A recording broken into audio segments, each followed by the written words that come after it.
Hey everyone, I'm Amy and welcome to Become Your Own Favorite Chef. Today I'm making a real treat. This is called a Macadamia-Coconut Tilapia that I really only make on very special occasions. I actually feel guilty, I'm just making this in the middle of the week, but I really want to show you this recipe. So that's my excuse. Anyway, what I did was first you need 6 of those vacuum sealed tilapia packs. So I've got 6 fillets of tilapia. This morning I took a can of cream of coconut. You know the kind you can get in the alcohol section of the grocery store with all the other mixers?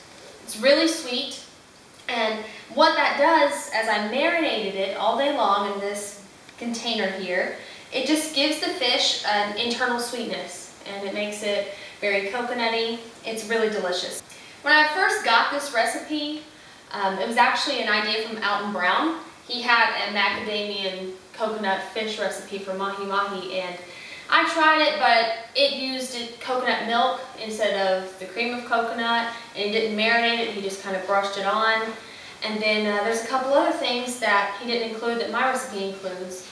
So after I tried his, it just wasn't sweet enough for me. It didn't taste like coconut at all, because coconut milk's not very coconutty. So me and my husband had actually tried a couple different things after trying Alton Brown's recipe, changed it, did it the way that we like, and now we think it's perfect. So definitely we want to sweeten it up with this cream of coconut. Now we need to make a mixture of what we're going to put as a topping on the fish. First off, you're going to need about 6 ounces of crushed up macadamia nuts. I couldn't find any pieces, so I've got some here. I'm just going to pound them out.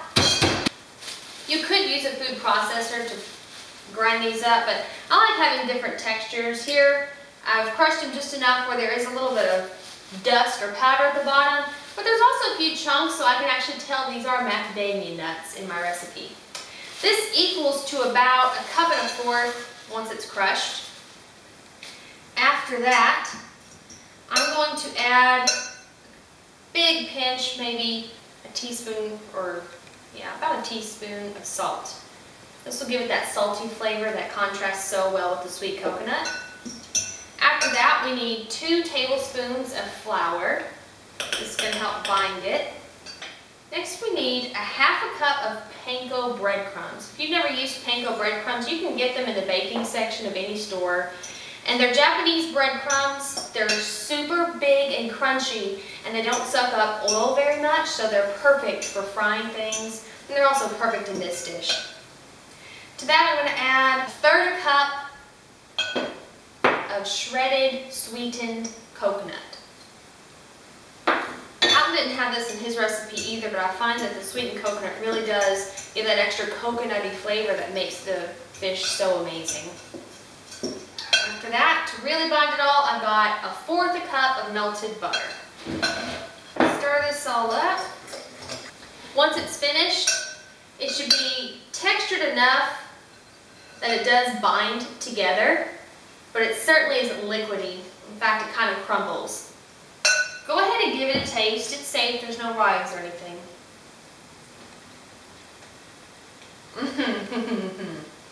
Oh my gosh. Already it's very salty. Not too salty, but you can taste the salt. But you can also taste a little bit of that coconut, a little bit of butter, and the macadamia nuts are perfect and so crunchy. This is going to be the perfect topping for our fish. So let's talk about how we're going to cook the fish in the oven. Now the easy part, we just have to bake it. First off, spray your pan exceptionally well with some oil spray, or you can even just brush it with some olive oil. The fish and the topping tend to stick. That'll be good enough. Alright, I'm going to somewhat let our marinade drip off, but you want to leave some of it on. It'll help the topping to stick, but it also keeps the fish tasting really good and sweet. Now remember, we've already got a good amount of salt in our topping, but I don't want to leave our fish unsalty, so I'm going to sprinkle just the smallest tiny amount on our fish. Be careful, don't overdo it. We just need a little bit of pepper as well, just a little sprinkle. timer's ready, or the oven's ready. I've been preheating it to 425. You don't want to add the fish until it's totally hot at 425. All right, now the fun part. You get to get your hands a little messy. In fact, I might take my rings off. Just put a big old clump here. We're going to try to spread this evenly over all the fish. And you're just going to pat this on top of the fish. You want it to almost look like a salt crust would look. You want it to cover all of it. It doesn't have to be thick. You just want every bite to have that coconut, sweet, salty flavor. Plus, what this does is it cooks the crust where it gets crunchy, but it keeps the fish totally moist and delicious inside. Okay, with that recipe, I barely had enough to cover 6 small pieces of fish. So it might be better with just 4 or 5 pieces because I like a big, thick crust on the top. So we are ready to go in the oven at 425 for 10 to 15 minutes. Again, kind of depends on your pan and how big your fish are. But once the top is golden brown, you want to get it out. You don't want to dry it out, and you can always test the fish after to make sure it's cooked in the middle.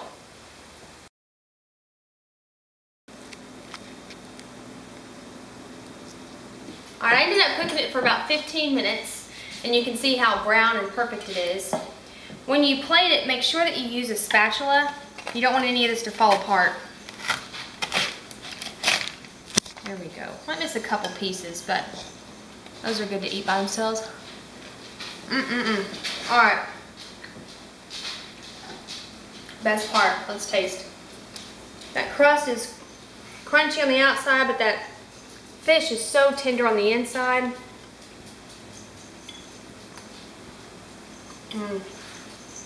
Oh my gosh. This is so good. It's barely salty, but you can taste the salt. I can taste the coconut from the cream of coconut marinade. I can taste the coconut in the mixture. The macadamia nut gives it a perfect crunch and a nutty flavor. This is the most unique fish I've ever tasted, and it's absolutely my favorite. So special occasions or middle of the week, this will make you feel special.